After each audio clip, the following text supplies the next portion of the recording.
quel est l'état de la santé de la chefferie Plaine de la Ruzizi?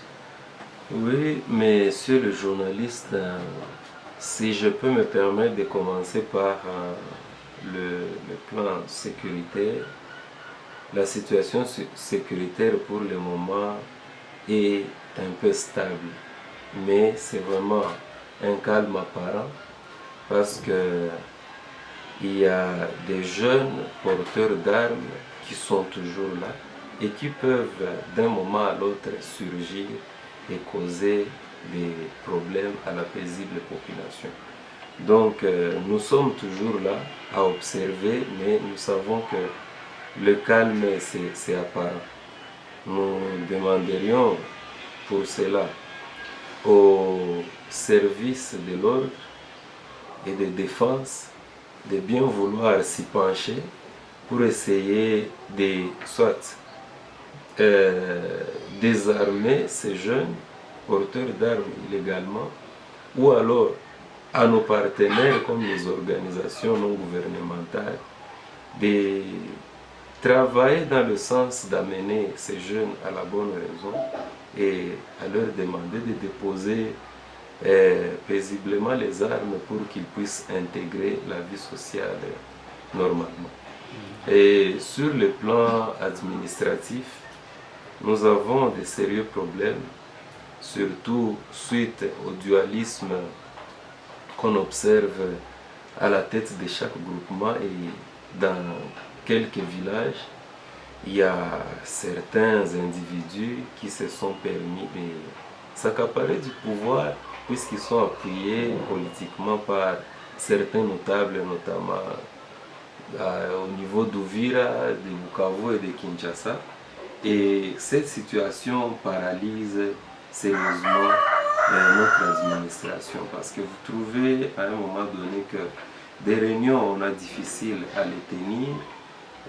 Nos partenaires ont du mal à nous aider, surtout pour ce qui est du développement, parce que parfois ils sont obligés de rencontrer deux chefs pour une seule entité, et à un moment donné il y a un blocage quelque part parce que chacun amène ses exigences, et du coup c'est la population qui en pâtit. Donc sur le plan administratif, nous continuons avec des démarches pour demander aux autorités, tant au niveau provincial que national, de s'y pencher afin de nous donner une solution durable et permettre à la population de savoir à qui s'adresser en cas de besoin. Comment ça affecte sur l'économie de la chefferie? Justement, ça affecte l'économie de la chefferie en ce sens que nous avons du mal à percevoir les taxes. Dernièrement, nous avons perdu un taxateur au niveau du village de Nyaruruma, dans le groupement de Kakam, parce que les jeunes d'un autre camp ne voulaient pas que les taxes soient perçues. Et du coup, ça fait presque une décennie que la chefferie ne perçoit pas de taxes, parce que nous ne pouvons pas envoyer des taxateurs comme dans un abattoir pour qu'ils soient lynchés par les jeunes d'autres tendances, pour éviter qu'ils soient évidemment tués. Nous avons été obligés de surseoir, mais de demander aux autorités, tant au niveau territorial qui est provincial, de nous aider à surmonter cette situation. Donc aujourd'hui, il n'y a que certains,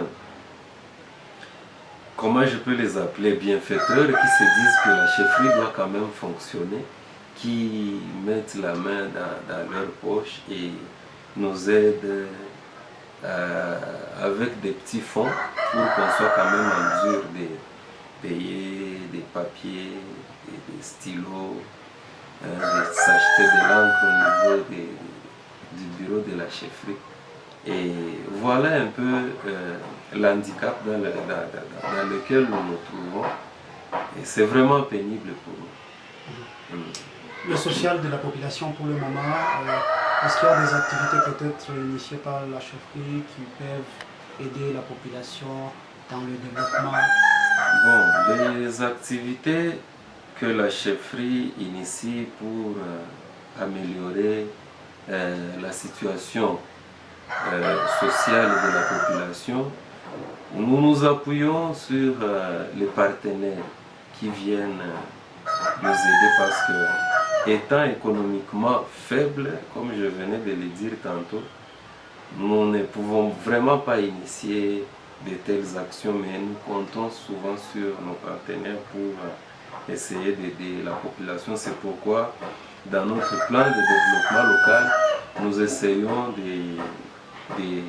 d'énumérer tous les besoins sociaux de la population pour que, à chaque fois que nous avons des partenaires, ils puissent jeter un coup d'œil là-dessus et comprendre que voilà les priorités dans tel ou tel secteur de la vie de cette chefferie. Mais est-ce que la chefferie ne reçoit pas la rétrocession? Bon, la rétrocession, nous la recevons, mais il faut se demander, elle vient combien de fois là et le montant, c'est combien? Vous voyez, par exemple, depuis le début de cette année 2024, nous n'avons encore touché aucun mois. Donc, cette rétrocession, lorsqu'elle arrive, elle nous permet déjà de connaître les besoins de la population. Par exemple, il y a des fois où dans des groupements, nous nous retrouvons face à des calamités, à des, comment je peux les appeler, à des catastrophes naturelles où certaines écoles perdent leur toit. Et du coup, lorsque nous avons la rétrocession, on essaye de réhabiliter. Il y a des routes de dessert agricoles que nous essayons parfois de réhabiliter aussi. Eh bien, lorsque nous nous retrouvons face à une situation où dans une année nous n'avons qu'un mois ou 2 mois maximum, alors que nous n'avons pas des taxes sur terrain, nous sommes parfois obligés de payer le personnel de la chefferie avec cette rétrocession qui normalement devait être orientée vers les investissements et tout. Alors, c'est dommage, mais il y a des plaidoyers que nous avons fait avec d'autres chefs de chefferie il y a quelques années, 2 ou 3 ans, où nous avons demandé au niveau national qu'on puisse nous aider à améliorer le fonds de rétrocession et que celle-ci soit régulière. Ou alors, s'ils trouvent que le montant est vraiment colossal, qu'ils puissent même réduire, mais pourvu qu'on ait cette somme régulièrement, parce que ça nous pénalise et ça paralyse. Vous imaginez aujourd'hui si nous recevons un mois et que nous puissions recevoir un autre mois l'année prochaine, ces mêmes mois.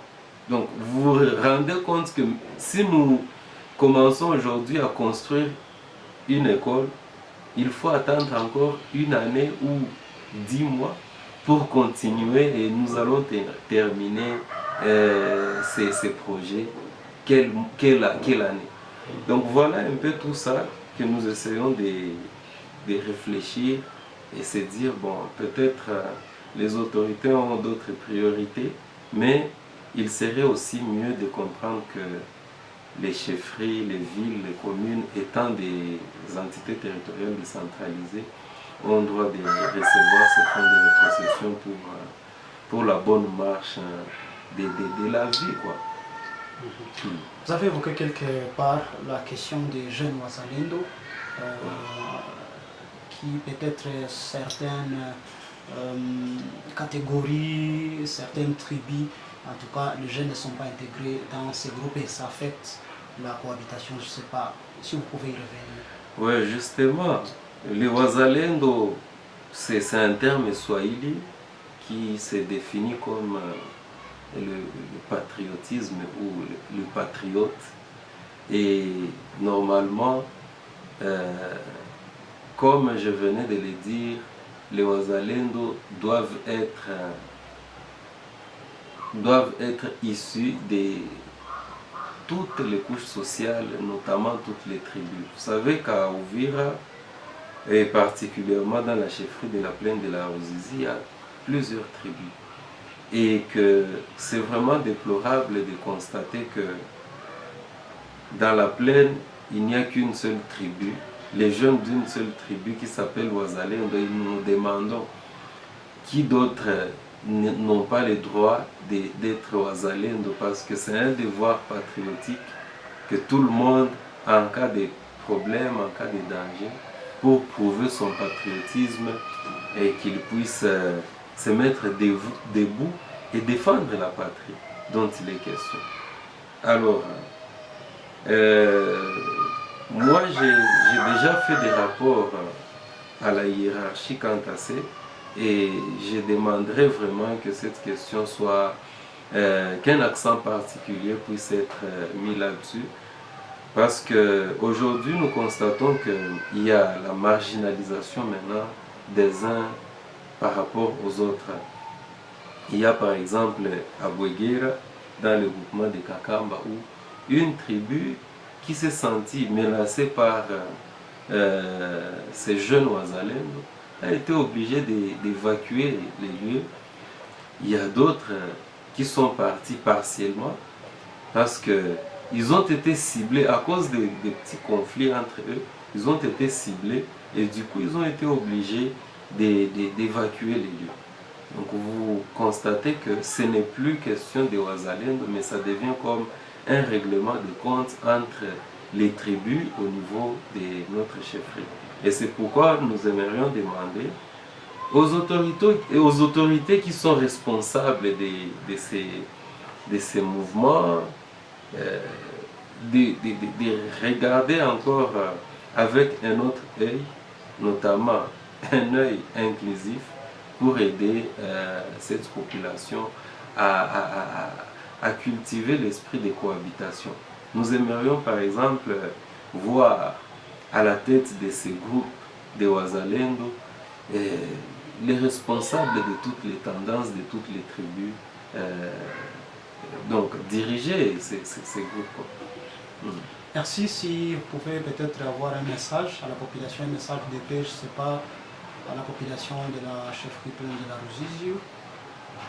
Oui, comme je l'ai toujours dit, nous devons prôner la paix et la cohabitation pacifique entre toutes les couches sociales au niveau de la chefferie plaine de la Ruzizi, mais également sur toute l'étendue du territoire d'Uvira, parce que nos fils se sont éparpillés partout sur l'étendue de ces territoires.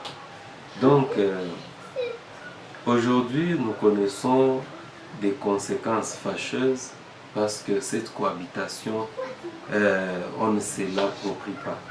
Chaque tribu cherche à prouver qu'elle est supérieure à l'autre, qu'elle doit avoir plus d'avantages que l'autre. Et voilà, ça nous amène parfois à des tueries, à des déplacements et tout genre de conséquences néfastes.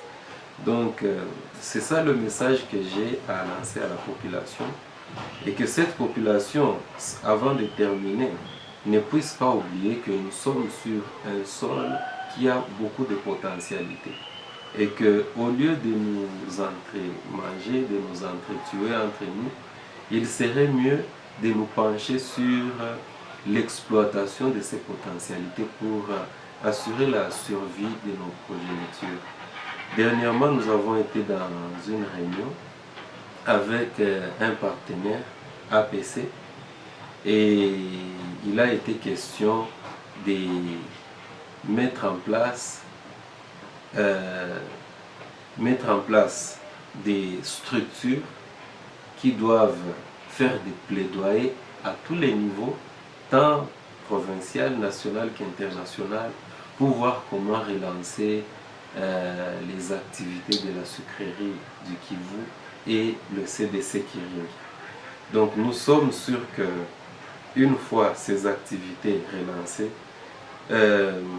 il y aura beaucoup plus d'emplois chez les jeunes, chez les femmes et chez toutes les couches de la population, ça va réduire considérablement les taux de chômage et ça va permettre à ce que cet activisme des groupes armés puisse considérablement baisser et que la paix puisse revenir chez nous. Donc, nous espérons que